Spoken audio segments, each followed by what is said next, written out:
నమస్కారం, ఇది సంగతికి స్వాగతం. 100 అడుగులు తొలచిన చుక్క నీరు దొరకని దైన్యం, అడుగంటిన ఆశలతో, నీరింకిన కళ్లతో, అర్ధాకలితో, అప్పులతో బతుకుపోరులో జీవోత్సవంలా మారిన అన్నదాత ఆక్రందనలు అరణ్యరోదనలే అవుతున్నాయి. అప్పుల కుప్ప పేరుకుపోగా తీర్చే మార్గం కానరాక వలసబాట పడుతున్నారు. ఆత్మహత్యే శరణ్యంగా భావిస్తూ కొందరు అర్ధాంతరంగా తనువు చాలిస్తున్నారు. కర్నూలు జిల్లాను నమ్ముకున్న కరువు రక్కసి అన్నదాత పాలిట మరణశాసనంగా మారుతోంది.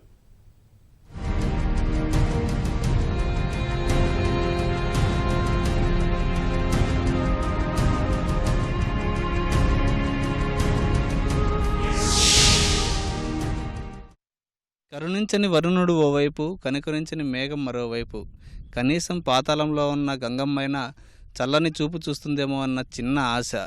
లక్షలాది రూపాయలు ఖర్చు చేసి బోర్లు వేస్తున్నా కనీసం ప్రయోజనం లేకుండా పోతుంది. కళ్ళల్లో నీళ్లు వస్తున్నాయే కానీ ఆనంద బాష్పాలు మాత్రం రావడం లేదు. 50 బోర్లు వేసినాను, అసలు చుక్క నీళ్ళు పడడం లేదు. ఒక బోరుకు వచ్చేసి 34,000 దాకా ఖర్చు అయింది. 50 లక్షల పైన అయిపోయింది. మేము ఇంకా భూమి తల్లి నమ్ముకొని ఉన్నాము. ఆ భూమి తల్లి ఇంకా నమ్ముకొని ఉన్నాము. ఆయన ఏమైనా చేయని, మా పరిస్థితి చాలా ఘోరంగా ఉంది. నేను వలస చేసే చేతగాని కానీ నేను ఆపరేషన్ చేసుకున్నాను ఇక్కడ. ఇంకా చేను అమ్మి కట్టాలి సార్. ఇంకా అప్పులు సరిపోకపోతే పొలం అమ్మాలనుకున్నాను. అప్పులు సరిపోకపోతే ఇంక ముందుగా తాగాలనుకున్నాను.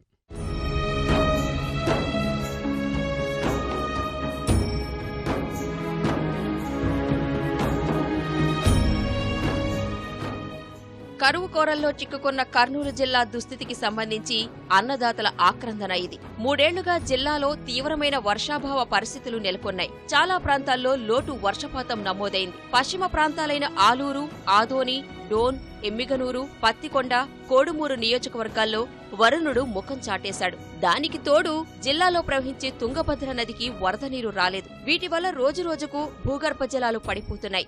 ఎంత లోతుకు వెళ్లినా నీరు లభించని పరిస్థితి.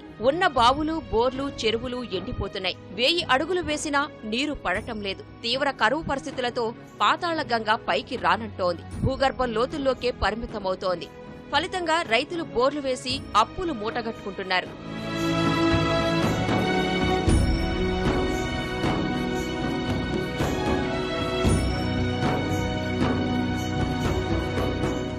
కర్నూలు జిల్లాలో వరుణుడి కరుణపై ఆధారపడి పంటలు వేసిన చాలా మంది రైతన్నలు తీవ్రంగా నష్టపోయారు. వేసిన పంటను బతికించుకునేందుకు బావులు, బోర్లపై ఆధారపడ్డారు. నీటి మట్టం బాగా లోతుకు పడిపోయినప్పటికీ పోటాపోటీగా అంతా 100 అడుగుల వరకు బోర్లు వేసి నీరు లాగి పంటలు కాపాడుకునే యత్నం చేశారు. ఈ ప్రభావం భూగర్భ జలమట్టంపై పడింది. ప్రస్తుతం జిల్లాలో భూగర్భ జలమట్టం ఆందోళనకర స్థాయిలో ఉంది. ఈ క్రమంలో ఉన్న ఊరిలో ఉపాధి కరువై పొట్టకూటి కోసం అనేక మంది రైతు కూలీలు కర్ణాటక, తెలంగాణ, తమిళనాడు, కేరళ, గుంటూరు తదితర ప్రాంతాలకు వలస వెళ్లిపోయారు. బోర్లు, బోరుబావులు ఉన్న రైతులు మాత్రం తప్పనిసరి పరిస్థితుల్లో సొంత గ్రామాల్లోనే ఉంటూ పంటలు వేసుకున్నారు. అయితే భూగర్భ జలాలు దారుణంగా పడిపోవడం వారి ఆశలను అడియాసలు చేసింది. 5 ఎకరాలు పారాల్సిన బోరు కనీసం 2 ఎకరాలైనా పారని పరిస్థితి. బోర్లలో నీళ్లు లేకపోవడంతో మోటార్లు కాలిపోతున్నాయి. చేతికందాల్సిన పంటలు ఎండిపోతున్నాయి. పెట్టిన పెట్టుబడులు వస్తాయో రావో తెలియని అయోమయం.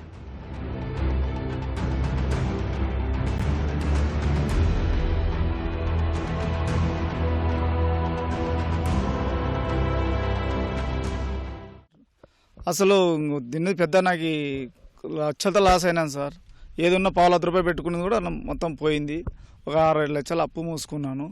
సుఖం లేకపోయింది సార్ ఈ బోరు నుంచి. నాకు ఒక్కొక్క బోరు 700, 800 ఆ రీతిలో వేపించాం సార్. అసలు నీళ్ళు లేకపోయింది. ఊరు విడిచిపోయో దుడుచుకొచ్చుకోనో సూర్యాది పోయో పట్న వాటికి బెంగళూరు అట్లా హైదరాబాద్ పోయి చేసి తీరాలి సార్. అప్పుల బాధ ఎక్కువైపోయింది. ఏదో బోర్లు వేసుకొని బతుకుదాం, జీవనం సాగిద్దామని వాళ్ళని పోషించుకొని ఇద్దామనే లోపల ఈ బోర్లు చేస్తుంటే మొత్తం ఎక్కడ చూస్తే ఇదైపోయినా సార్. ఒకటేమో 700 వేయించినాను, ఒకటి 800 వేయించినాను, ఒకటి 1000 అడుగులు కానీ వేయించినాను సార్ మొన్నదాకా. అది 1000 అడుగులు వేసింది 1,50,000 అయింది సార్ బిల్లు. చాలా బాధాకరంగా ఉంది సార్. ఇప్పటికే అప్పులు ఒక 10 లక్షల దాకా అప్పు అయింది సార్ బోర్లు వేసి. ఇంకేమన్నా మాకు గవర్నమెంట్ ఏమన్నా సాయం చేసి అవకాశాలు కల్పించండి. ఓవైపు బోర్లు ఎండిపోతుంటే పంటలను కాపాడుకునేందుకు రైతన్నలు కొత్తగా బోర్లు వేస్తూనే ఉన్నారు. చేతిలో పైసా లేకున్నా అధిక వడ్డీలకు అప్పులు తెచ్చి భగీరథ ప్రయత్నం చేస్తున్నారు. అయినా సరే ప్రయోజనం లేకుండా పోతోంది. 100 బోర్లు వేస్తే 10 బోర్లలోనైనా నీరు పడటం లేదంటే పరిస్థితి అర్థం చేసుకోవచ్చు. ఈ క్రమంలో ఉన్న ఊరిని వదలలేక, వలసలు వెళ్లలేక, ఎండిపోతున్న పంటలను చూడలేక మరిన్ని అప్పులు చేసి బోర్ల మీదే పెట్టుబడులు పెడుతున్నారు. బోర్లలో నీరు లేక మోటార్లను, పైపులను బయటకు తీసి నిరుపయోగంగా పడేస్తున్నారు. ఇలాంటి దృశ్యాలు చాలా ప్రాంతాల్లో దర్శనమిస్తున్నాయి. 30 బోర్లు వేయగాను సార్, మాకి పడిండేది 4 బోర్లు నీళ్లు పడినాయి సార్. అవి ఒక ఇంచు వస్తున్నాయి సార్. వీటితోనే కాలక్షేపం చేస్తున్నాం. కానీ ఈ ఇయర్ కన్నీగా అవి ఫెయిల్ అయిపోయినాయి సార్. మా పరిస్థితి చాలా ఘోరంగా ఉంది. దాదాపు 15 బోర్లు వేయించినాం. 15 బోర్లలో 3 బోర్ల నీళ్ళు వచ్చినవి. నీళ్ళు వచ్చి అది ఒక సంవత్సరం పారినాం సార్. అవి కూడా ఎత్తిపోయినాం సార్. ఇప్పుడు దాదాపు అంటే ఇప్పుడు డీప్ కూడా 2.5 లక్షలు ఖర్చు పెట్టినాము. ఇంకా దానికి ఏం లేక మేము ఇప్పుడు అంత కూలికి పోతున్నాం సార్. గుంటూరు సైడ్ పోతున్నాం సార్. అవి కూడా మొన్న వచ్చినాం సార్. అంత మురుసుకు వచ్చేసినాం. పరిస్థితి ఉంటే పొలం కూడా అమ్ముకునే పరిస్థితి వచ్చింది సార్. ఇప్పుడు మొన్న ఇల్లు ఎంపేసినాము. ఉండే 10 లక్షలు ఉండేది. ఆ 10 లక్షలు కూడా ఇప్పుడు చాలా బిర్రి పెట్టినారు అప్పులలో. ఇంకా ఇప్పటికే అయినప్పుడు చాలు, ఇంకా మిగతా అప్పు ఎందుకు చేసుకోవాలా? బతకడమే కష్టం ఉంది. ఇంకా అప్పు చేసుకుని ఇప్పుడు చేసేది అయితే ఏం చేస్తారు? ఇంకా ఎట్లా బతకాలనేది అది ఆలోచిస్తూ ఉన్నాము. ఆ 3 లక్షల అప్పుకి ఎక్కడ భూమి అమ్మేస్తాం ఇంతకుముందు. మిగతా భూమి అమ్ముకొని ఇంకా ఇంత అప్పు కట్టుకోవాలి సార్. వానలు వస్తేనే మాకు పంట, అది కూడా ఆటాటికే. పండిన పంటకే రేట్ లేదు. అది ఆ 3 రూపాయలకు 4 రూపాయలకు అడిగేస్తారు. బోరు ఎక్కడ వెయ్యాలి, ఎన్ని అడుగులు వెయ్యాలి అనే విషయంలో రైతన్నలకు పూర్తి స్థాయిలో అవగాహన లేదు. కర్నూలు జిల్లాలో 90% పైగా ప్రాంతం గట్టి రాతి నేలలతో కూడుకుని ఉన్నదే. ఆ విషయం తెలియక 500 నుంచి 1000 అడుగుల వరకు బోర్లు వేస్తున్నారు. అందువల్ల లక్షల్లో ఖర్చవుతుండగా చుక్క నీరు పడటం లేదు. అధికారులు ఎలాంటి మార్గనిర్దేశం చేయకపోవడం వల్ల కొందరు రైతులు జ్యోతిష్యులను ఆశ్రయిస్తున్నారు. ఇదే అదునుగా రైతుల అవసరాన్ని వారు తమకు అనుకూలంగా మలుచుకుంటున్నారు. ఎలాగైనా నీరు పారే బోర్లు వెయ్యాలన్న తొందరలో రైతులు జ్యోతిష్యులు అడిగినంత దక్షిణ సమర్పించుకుంటున్నా నీటి కష్టాలు మాత్రం తీరడం లేదు.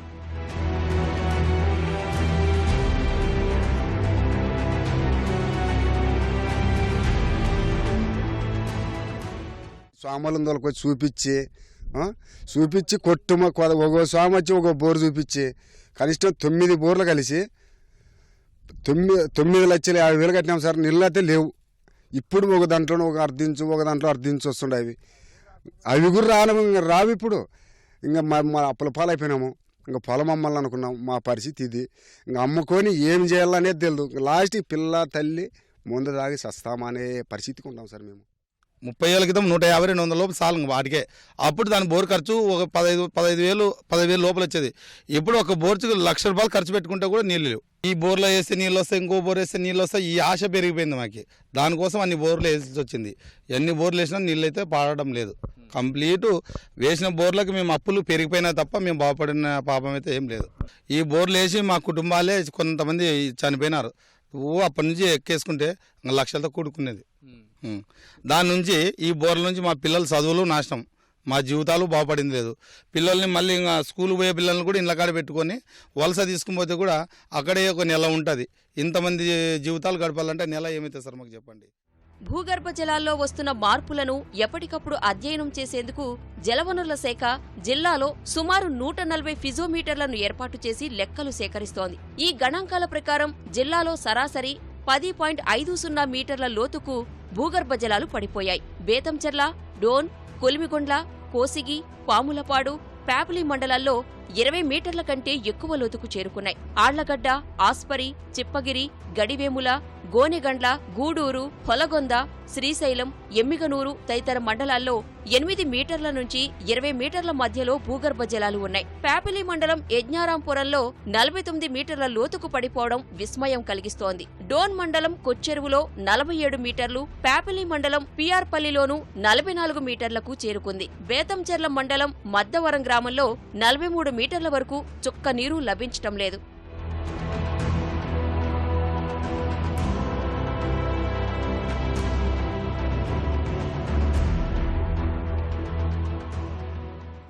కొద్ది నీళ్ళతోన ఏదో పంట 2 పంటలు పండించుకునే వాళ్ళము. ఇప్పుడు ఒక పంట పరిమితంగానే కావడం లేదు నీళ్ళు.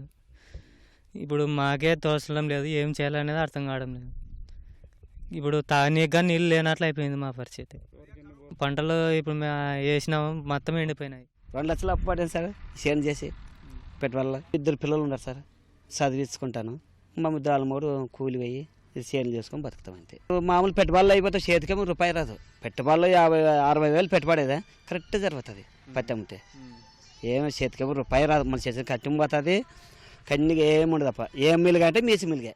చాలా అప్పు అయింది సార్, 10 లక్షల దగ్గర అప్పు అయింది. తోట వేసినప్పటి నుండి ఒక్క రూపాయి వచ్చలేదు మా చేతికి. చాలా ఇబ్బంది సార్, మాకు తినడానికి కూడా దొరకలేదు. తినే కానీ లేవు మాకు. చాలా టైట్ అయిపోయింది సార్ మాకు. పిట్టి పెన్ను చేసినాము, అప్పుల్లో పడిపోయినాము. చాలా ఇబ్బంది ఉంది. 7 ఉల్లిగడ్డలు పెట్టినాము, ఒక్క రూపాయి వచ్చలేదు సార్ మాకు. ఏం సాగు ముందాకి చచ్చిపోదామని బాధ ఉంది సార్ మాకు. అంత బాధ ఉంది సార్ నాకు. ఏం మాకు చెప్పుకోలేక అసలుకి ఇంత పంట వేసినాక పంట వస్తుంది సార్, 10 పైసలు ధర లేదు. 7 ఉల్లిగడ్డలు వేసినాం, 10 పైసలు ఉల్లిగడ్డలు రాలేదు. పత్తి వేసినాం, పత్తిలో కూడా ఏం రాలేదు. మా పరిస్థితి. భూగర్భ జలాలను పరిరక్షించేందుకు సర్కార్ వాల్టా చట్టాన్ని తీసుకువచ్చినా రైతులకు సరైన అవగాహన ఉండటం లేదు. భూగర్భ జలాలు ఏ విధంగా వినియోగించుకోవాలి, బోర్లు ఎంత దూరంలో వేయాలి అనే విషయాలకు సంబంధించి ఇందులో కొన్ని నిబంధనలు ఉన్నాయి. ఈ నేపథ్యంలో క్షేత్రస్థాయిలో అధికారులు రైతుల దగ్గరకు వెళ్లి వారిని చైతన్యం చేయాల్సి ఉన్నా అలాంటి దాఖలాలు కనిపించటం లేదు. అయితే ఎన్ని బోర్లు వేసినా ఫలితం ఉండకపోవడానికి కారణం రైతులేనని అధికారులు చెబుతున్నారు. ఎలాంటి ముందస్తు జాగ్రత్తలు తీసుకోకపోవటం వల్లే ఈ పరిస్థితి తలెత్తుతోందని వారంటున్నారు.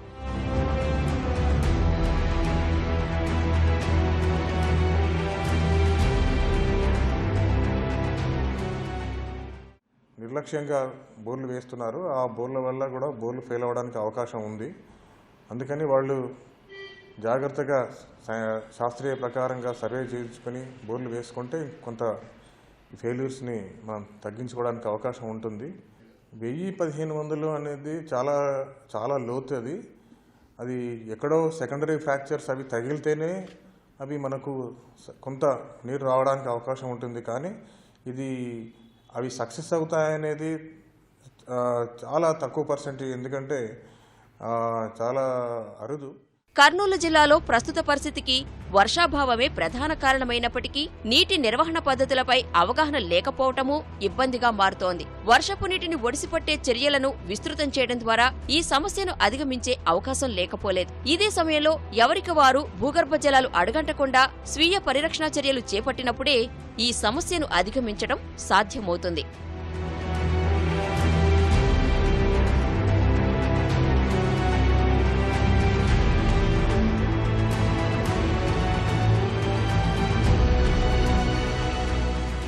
ఇది రైతుల ఆవేదన. దాదాపు 1000 అడుగుల బోరు వేసినా ఒక చుక్క కూడా నీరు లేక ఈ విధంగా 10ల సంఖ్యలో బోర్లు వేసి పూర్తిగా అప్పుల పాలైపోయి తమకు మందు దాగి చనిపోవడమే శరణమని ఈ రైతులు ఆవేదన వ్యక్తం చేస్తున్నారు. కెమెరామ్యాన్ శేషుతో శ్యామ్, ఈటీవీ న్యూస్, కర్నూలు. ఆ ప్రాంతం రంగురంగుల జిలుగు వెలుగులకు ప్రసిద్ధి. ఎలాంటి వస్త్రాన్నైనా రంగులద్ది వాటి అందాన్ని ద్విగుణీకృతం చేసే పనితనం ఉన్న ప్రదేశం. ఇదంతా నాణానికి ఓ వైపు. మరోవైపు ఆ రంగునీళ్ల మాటున దాగి ఉన్న విషరసాయనాలు స్థానికుల జీవితాల్లో కాలుష్యపు కోరలు దించుతున్నాయి. బతుకులు బుగ్గిపాలు చేస్తున్నాయి. వస్త్రాలపై రంగులద్దే అద్దకం పరిశ్రమల నుంచి వచ్చే రసాయనాలు కలిసిపోవటం వల్ల భూగర్భ జలాలు కలుషితమవుతున్నాయి. ఈ విషపు నీటిని తాగలేక జనం గొంతెండుతుంటే రసాయనాలతో నిండిన నీటితో పంటలు సాగు చేసుకోలేక రైతులు కొనారిల్లుతున్నారు. స్థానిక పరిశ్రమలకు తోడు ఎలాంటి అనుమతులు లేకుండా పొరుగు రాష్ట్రం నుంచి వచ్చి పరిశ్రమలను ఏర్పాటు చేసి కలుషిత నీటిని కాల్వల్లో పారిస్తున్న అధికారులది మౌనముద్రే. చిత్తూరు జిల్లా నగరి, శ్రీకాళహస్తి నియోజకవర్గాల్లోని 14 గ్రామ పంచాయతీల ప్రజల అవస్థలివి.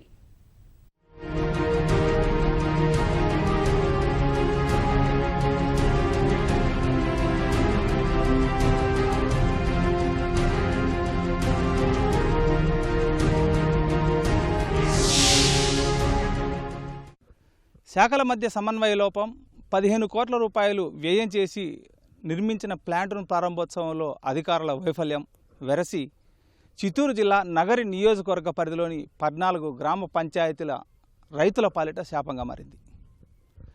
నగరి పట్టణంలో ఉన్న డయింగ్ యూనిట్ల నుంచి వస్తున్న నీటిని శుద్ధి చేసి కిందికి వదలాల్సిన నీటిని శుద్ధి చేయకుండా పూర్తిగా కలుషితమైన నీటిని అట్లనే చెరువుకు వదులుతుండడంతో నగరి సమీపంలోని మాంగాడి చెరువు రంగునీళ్లతో నిలిచిపోయి కింద ఉన్న పొలాలు పూర్తిగా ఏమాత్రం సాగుకు వీలు కాకపోవడంతో బీళ్లు పెట్టిన పరిస్థితి ఇక్కడ నెలకొంది. మనం చూస్తున్నాం ఇప్పుడు మాంగాడు చెరువు గట్టు మీద ఉన్నాం. చెరువు దిగువన దాదాపు 400 ఎకరాల విస్తీర్ణం పైన నీళ్లు ఉన్నప్పటికీ ఆ నీటితో సాగు చేసుకోలేక బీళ్లు పెట్టిన పరిస్థితి ఉంది. గడిచిన దశాబ్దన్నర కాలంగా ఈ మాంగాడు గ్రామ పంచాయతీలో ఇదే పరిస్థితి నెలకొంది. మనం ఒకసారి గమనిస్తే ఇటువైపు చూడొచ్చు, చెరువు పూర్తిగా నీటితో నిండిపోయింది. ఇటువైపు ఏమో పూర్తిగా బీడు భూములు, ఓవైపు బీడు భూములు, మరోవైపు నీటితో నిండిన చెరువు. ఈ నీళ్లు, చెరువులో ఉన్న నీళ్లు ఏమాత్రం వినియోగానికి వీలు కాకపోవడంతో పూర్తిగా కలుషితమైపోయిన నీటితో నిండిపోవడంతో రైతులు తీవ్రంగా ఇబ్బందులు ఎదుర్కొంటున్నారు.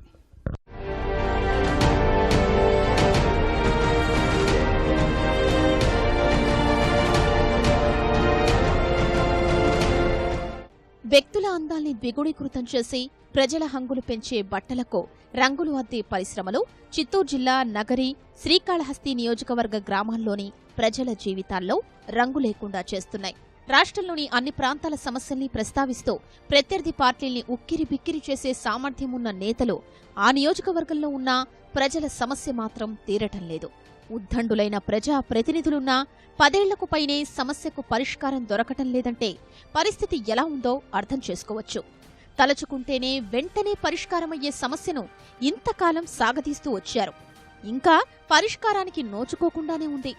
రంగుల అద్దకం పరిశ్రమల నుంచి వెలువడుతున్న కలుషిత నీటిని శుద్ధి చేయడంలో వైఫల్యం ప్రజల్ని తీవ్ర ఇబ్బందులకు గురిచేస్తోంది.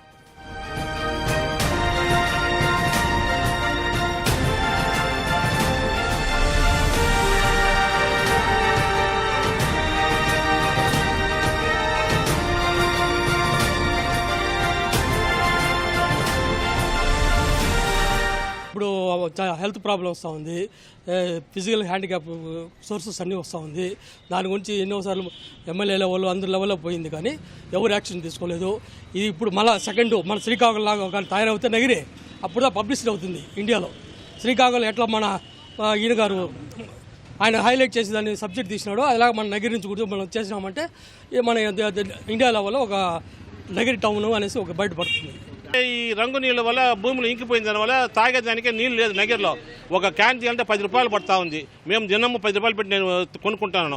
ఆ విధంగా సామాన్య మానవుడు ఏ విధంగా కొనగలడు 10 రూపాయలు?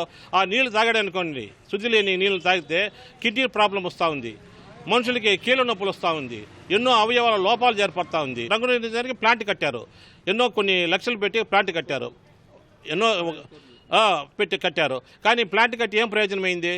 ఎవరికి నిరుపయోగం ఉంది. స్థానిక చేనేత కార్మికులకు తోడు తమిళనాడు నుంచొచ్చిన పారిశ్రామికవేత్తలు నగరి పట్టణంలో డయింగ్ యూనిట్లు ఏర్పాటు చేశారు.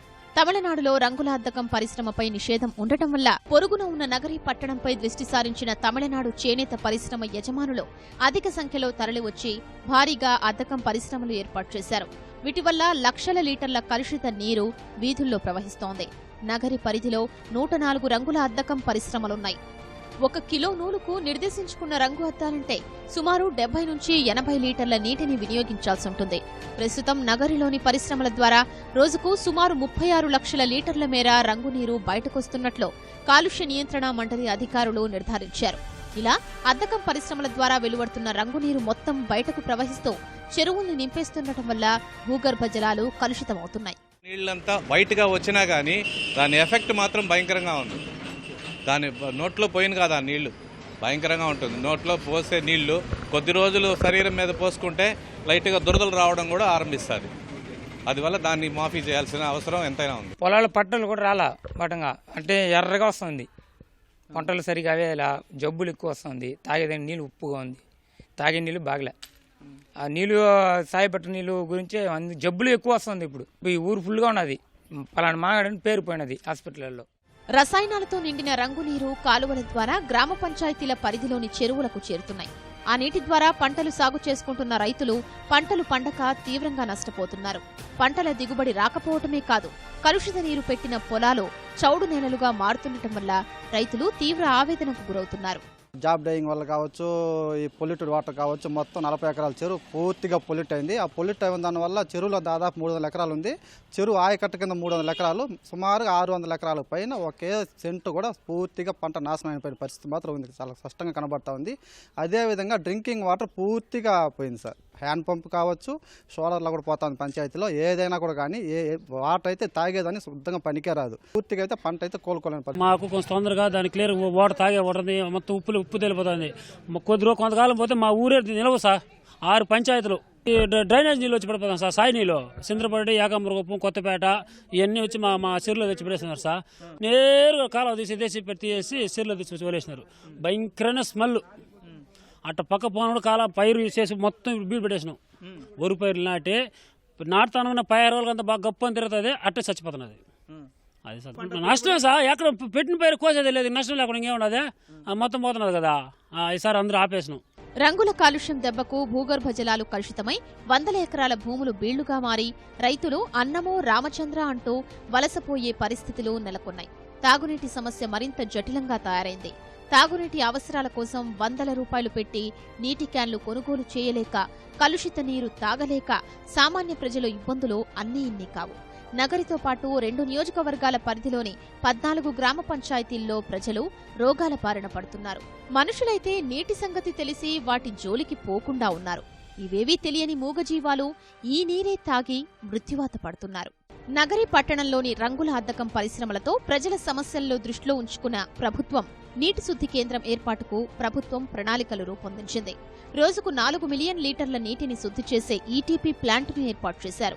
పరిశ్రమ నుంచి వెలువడుతున్న నీటిని ఇందులో తరలించేందుకు అనుగుణంగా పైప్లైన్ల పనులు పూర్తి చేసి కొద్ది కాలం పాటు కేంద్రాన్ని నిర్వహించారు. కొంతకాలం పాటు నీటి శుద్ధి కేంద్రాన్ని వినియోగించిన అధికారులు నిర్వహణా భారంతో కేంద్రాన్ని మూసేశారు. కలుషిత నీరు మొత్తం కూడా కాలువల ద్వారా చెరువుల్లోకి చేరుతోంది. ఈ నీళ్లు వల్ల నీళ్లు మోటార్ వదిలితే అరగంట సేపు నల్లగా నీళ్ళు వస్తుంది, ఆ తర్వాత తెల్లగా వస్తుంది.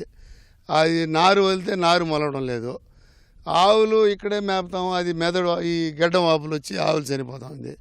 ఏమి మా వల్ల ఈ మాంగాడిలో బతకను కాలేదు సార్ ఈ డైయింగ్ నీళ్ళ వల్ల.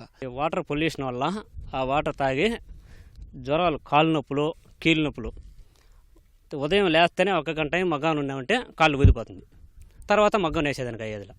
ఈ విధంగా ఇప్పుడు 2 నెలలుగా బాధలు పడుతున్నాం సార్. సార్ మా బంధువులు ఎవరన్నా చూడడానికి వస్తే కూడా వాళ్ళని కూడా రావద్దని చెప్పి మేము చెప్తున్నాం సార్. ప్లాంటు నిర్వహణ బాధ్యత విషయంలో కూడా అధికారులెవరికీ స్పష్టమైన అవగాహన ఉన్నట్లు కనిపించడం లేదు.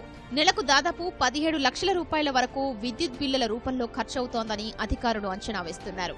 శుద్ధి కేంద్రాన్ని ప్రజా ఆరోగ్య శాఖ, నగరి పురపాలక సంఘం, కాలుష్య నియంత్రణ మండలిలో ఎవరు నిర్వహించాలన్న అంశంపై స్పష్టత లేకపోవటం వల్ల నీటి శుద్ధి కేంద్రం మూతపడింది.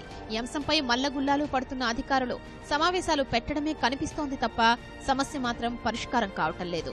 ఈ కామన్ ఈటీపీ ఓన్లీ ఈ 90 ఏవైతే కాటేజ్ యూనిట్స్ ఉన్నాయో, డైయింగ్ యూనిట్స్, వాళ్ళని దృష్టిలో పెట్టుకొని కామన్ ఈటీపీ కట్టడం జరిగింది. దీన్ని దృష్టిలో పెట్టుకొని కలెక్టర్ గారు, జిల్లా కలెక్టర్ గారు సిద్ధార్థ్ జైన్ సారు ఒక special officer, Nagari constituency special officer నియమించి ఎలాంటి ఇబ్బందులు లేకుండా ఇక్కడ నగరి చుట్టుపక్కల ప్రజలకైతేమి, నగరిలో ఉన్న ప్రజలకి ఎలాంటి ఇబ్బంది లేకుండా ఆ ఈటీపీని ఆపరేట్ చేసే దిశలో ఒక కమిటీని ఏర్పాటు చేసి స్పెషల్ ఆఫీసర్ నియమించారు. నిబంధనల మేరకు ప్రజారోగ్య శాఖ నీటి శుద్ధి కేంద్రాన్ని నిర్మించి పురపాలక సంఘానికి అప్పగించాలి. కాలుష్య నియంత్రణ మండలి పర్యవేక్షణలో పురపాలక సంఘం శుద్ధి కేంద్రాన్ని నిర్వహించాల్సి ఉంటుంది. కలుషిత నీటిని విడుదల చేస్తున్న పరిశ్రమల యజమానులతో ఓ సంఘాన్ని ఏర్పాటు చేయాలి. ఆయా పరిశ్రమల నుంచి వెలువడుతున్న కలుషిత నీటి పరిమాణం ఆధారంగా నీటి శుద్ధి కేంద్ర నిర్వహణ వ్యయాన్ని వసూలు చేయాల్సి ఉంటుంది. స్థానికంగా పరిస్థితులు ఇలా ఉంటే ప్రజాప్రతినిధులు మాత్రం ఏమాత్రం పట్టించుకున్నట్లు కనిపించటం లేదు. నగరి పట్టణంలో చేనేత కార్మికులు తమ ఉత్పత్తులకు రంగులద్ది మిగిలిన నీటిని కాలువలకు వదిలేస్తున్నారు. దీంతో ఆ నీరంతా సమీపంలోని చెరువులకు చేరి ఆయా ప్రాంతం అంతా పూర్తిగా కలుషిత నీటితో నిండిపోతుంది. దీంతో నగరి పరిసర ప్రాంతాల్లోని 14 గ్రామ పంచాయతీల్లో భూగర్భ జలాలు సైతం కలుషితమైపోయి తాగడానికి నీళ్లు లేక, ఆ నీళ్లు పంట పండించడానికి వీలు లేక అటు రైతులు ఇటు ప్రజలు తీవ్ర ఇబ్బందులు ఎదుర్కొంటున్నారు. నగరిలో 15 కోట్ల రూపాయలతో నిర్మించిన నీటి శుద్ధి కేంద్రాన్ని ప్రారంభించడంలో అటు అధికారులు ఇటు ప్రజాప్రతినిధులు మీనమేషాలు లెక్కిస్తుండడంతో ఈ పరిస్థితి నెలకొంది. నగరి నుంచి కెమెరామెన్ సుధాకర్తో వి నారాయణప్ప, ఈటీవీ న్యూస్. ఇది సంగతి. మరిన్ని విభిన్న అంశాలతో మళ్ళీ కలుసుకుందాం. నమస్కారం.